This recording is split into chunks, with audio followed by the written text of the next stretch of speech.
여러분 안녕하세요. 사회 플립 강의를 시작하도록 하겠습니다. 이번 시간부터 3시간 동안은요. 2-3 중단원 경제 위기의 극복과 우리 경제 성장에 대해서 배워볼 건데요. 이번 시간에는 우리 경제가 발전을 하는 동안 발생했던 위기와 그것을 어떻게 극복하였는지에 대해서 살펴보도록 하겠습니다. 먼저 경제 위기의 시기와 그 원인에 대해서 살펴보도록 할게요. 먼저 1950년대 경제 위기의 원인에 대해서 살펴보겠습니다. 여러분들도 잘 알다시피요. 1950년에는 6.25 전쟁이 일어났었죠. 6.25 전쟁의 영향으로 인해 인구가 줄어들었습니다. 경제 활동을 할 수 있는 사람이 적어지고요. 도로, 다리, 공장 등 경제 활동을 위한 기초 시설이 파괴되었습니다. 그러다 보니 당연히 경제가 어려워질 수밖에 없었겠죠. 다음으로 1970년대 경제 위기에 대해서 설명을 하겠습니다. 그 전에 석유화학에 대해서 간단하게 설명을 하고 넘어갈게요. 선생님이 앞에서도 강의를 했던 것 같은데요. 석유화학 공업은요, 원유 또는 천연가스를 원료로 해서요, 연료나 윤활유 이외에 여러 가지 화학 제품을 만드는 공업을 이야기를 하는데요. 우리나라는요, 연료와 석유화학 산업의 원료로 쓰이는 원유 시커멓게 끈적끈적하는 애가 있어요. 원유를 많이 수입하는 나라입니다. 1970년대 경제 위기에 대해 설명하기 전에 그 배경에 대해서 조금 설명을 해줄게요.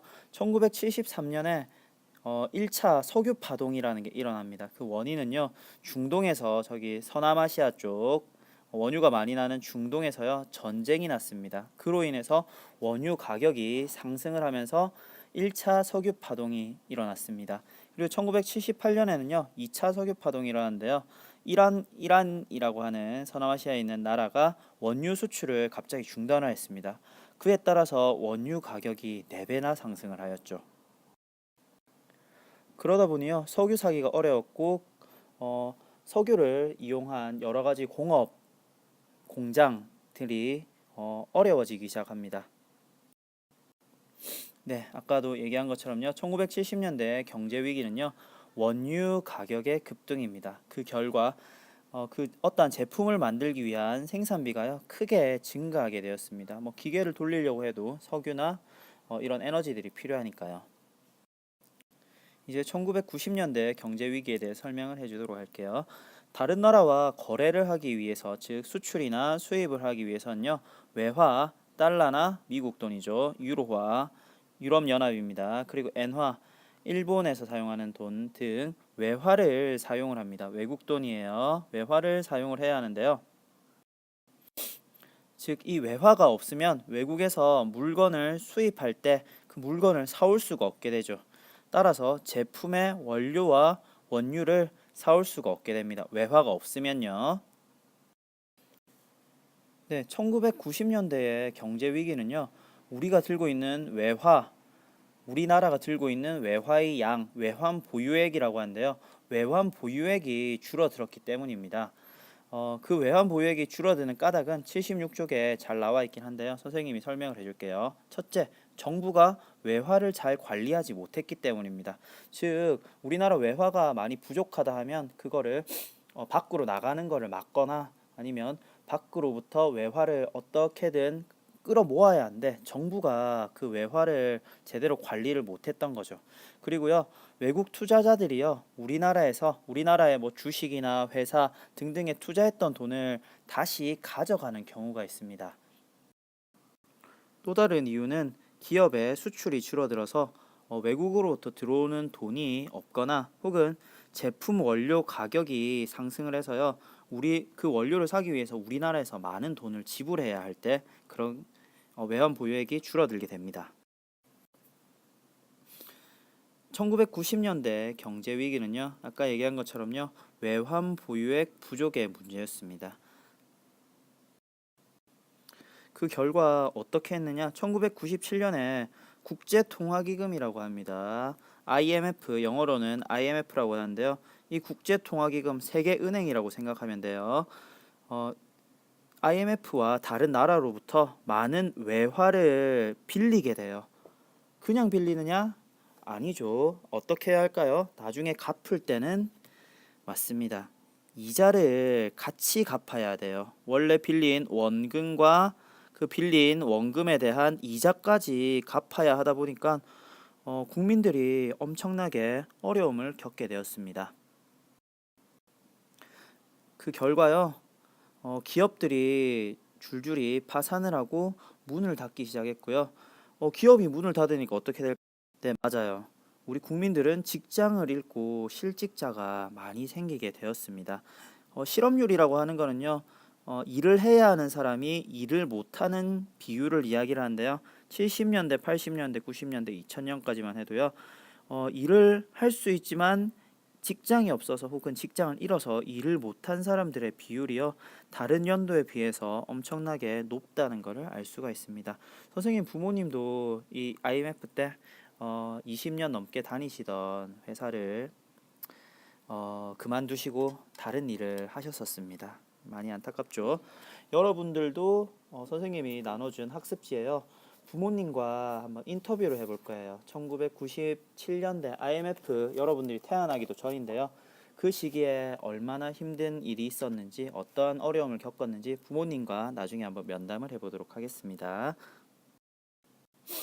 자, 회사가 어려우니까 나중에 주죠. 나중에 준다고 하죠. 뭐를요? 월급을요. 그러다 보니까 월급을 제대로 받지 못하는 사람들이 아주 많았습니다. 자, 2000년대로 넘어오도록 하겠습니다. 2000년대 경제 위기의 원인에 대해서 살펴보면요. 그 원인은요, 아까도 얘기한 것처럼 원자재. 원자재가 뭐죠? 그렇죠. 물건을 만들기 위해서 필요한 원래 재료. 예를 들면 뭐 가구를 만든다면은 나무가 원자재가 되겠는데요. 그 원자재 가격이요, 급상승했고요. 2008년에는 미국에서 금융 위기가 발생을 했습니다. 미국의 금융 위기의 원인은요, 어, 뭐 크게 몰라도 되는 내용인데요. 한번 들어보세요. 미국에서 한창 집값이 계속 올랐습니다. 집이 엄청 가격이 계속해서 올랐어요. 그러다 보니까 사람들이 은행에 빚을 내서 대출을 받아서 집을 사기 시작합니다. 막 집을 샀는데 이게 너무 집이 많아지다 보니까 쭉 오르던 집값이 폭락을 해버려요. 그런데 사람들은 은행에 돈을 빌렸기 때문에 은행에 돈을 갚아야 돼요. 그런데 집값이 갑자기 떨어지니까 집을 은행에서 빌린 돈을 갚을 능력이 없는 거예요. 그러다 보니까 어떻게 될까요? 나는 돈 못 갚아. 그런데 은행은 어떻게 해요? 그 돈을 받아서 다시 다른 뭐 기업이나 다른 사람한테 빌려줘야 하는데 돈을 못 받으니까 은행도 어떻게 될까요? 맞아요. 은행도 같이 망하게 되는 겁니다. 그러면서요, 2008년에 미국에 금융 위기가 왔었죠. 자, 원자재 가격이요, 상승을 하면요, 당연히 물건값도 상승이 됩니다.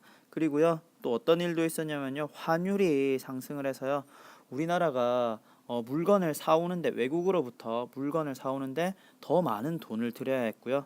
그리고 전 세계 20개가 넘는 은행이 없어졌다고 합니다. 이 시기에요.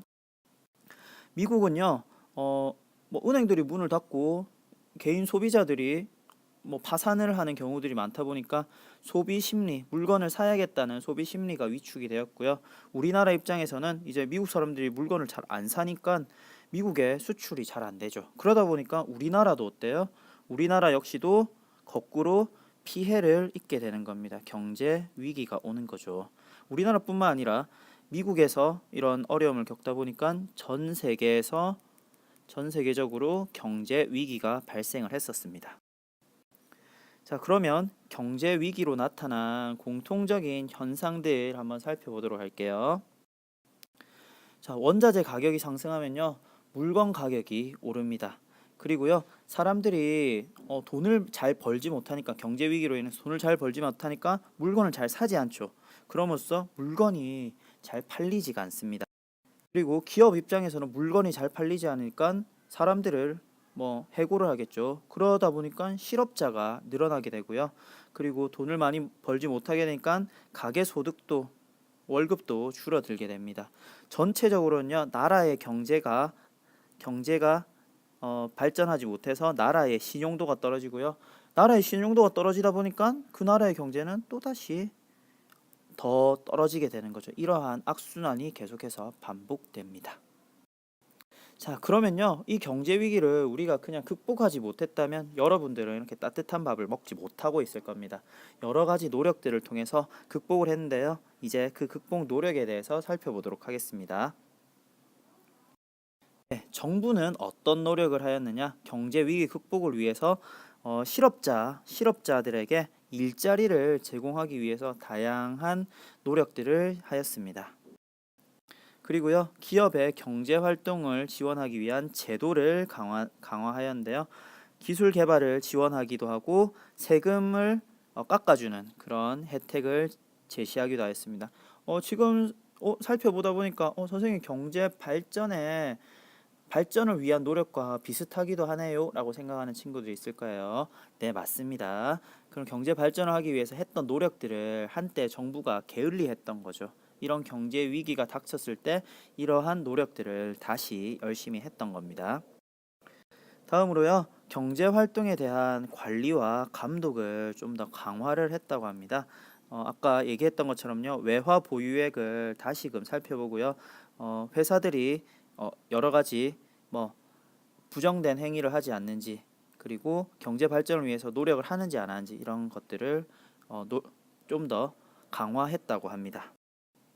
그리고 기업의 입장에서는요, 기업은요, 경제 위기 극복을 하기 위해서요, 많은 종류의 사업을 하기보다 문어발식으로 여러 가지 일을 쭉 손을 뻗기보다는 경쟁력이 높은 사업에 집중을 하였고요. 네, 이런 거를 구조조정이라고 하는데요.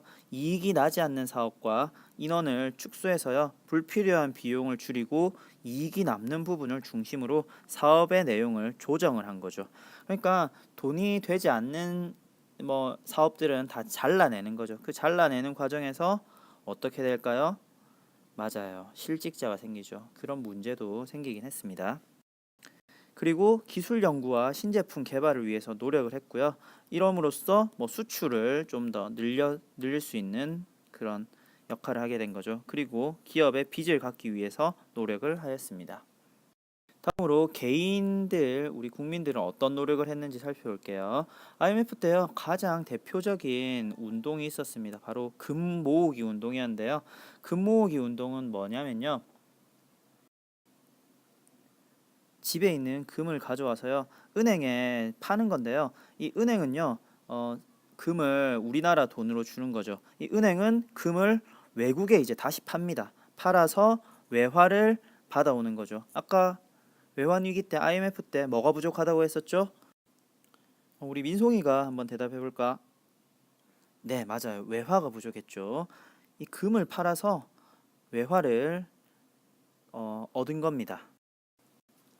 금 모으기 운동, 은행이 금을 외국에 팔수록요, 은행에 외화가 많아지게 되고 우리나라의 외환 보유액이 증가하게 되는 거예요. 그리고요, 개인들은요, 절약하는 생활을 실천을 하였습니다. 자가용을 이용하기보다는 대중교통을 이용하고요, 에너지 전략을 하기 위해서 불 끄기 운동 같은 것들을 했습니다. 그리고 합리적인 소비 생활을 했는데요. 아나바다 운동이라고 해서요, 여러분도 한번 들어봤나 모르겠네요. 아껴 쓰고 나눠 쓰고 바꿔 쓰고 다시 쓰는 운동을 전개를 하였습니다. 자, 그리고요, 외국 제품을 수입해서 쓰면은 우리나라에 있는 달러가 그만큼 빠져나가기 때문에 외환 보유고가 줄어들어서요, 국산품을 쓰자는 국산품 쓰기 운동도 진행을 하였습니다. 자, 오늘 강의는 조금 길었는데요, 여기까지 해서요, 경제 위기의 시기와 원인, 그리고 경제 위기로 나타난 현상, 그리고 이를 극복하기 위한 노력에 대해서 살펴봤고요. 여러분들은 선생님이 나눠준 부모님 인터뷰 학습지를 가지고요, IMF 때 어떤 어려움을 겪었는지 부모님과 면담을 하면 되겠습니다. 수고했습니다.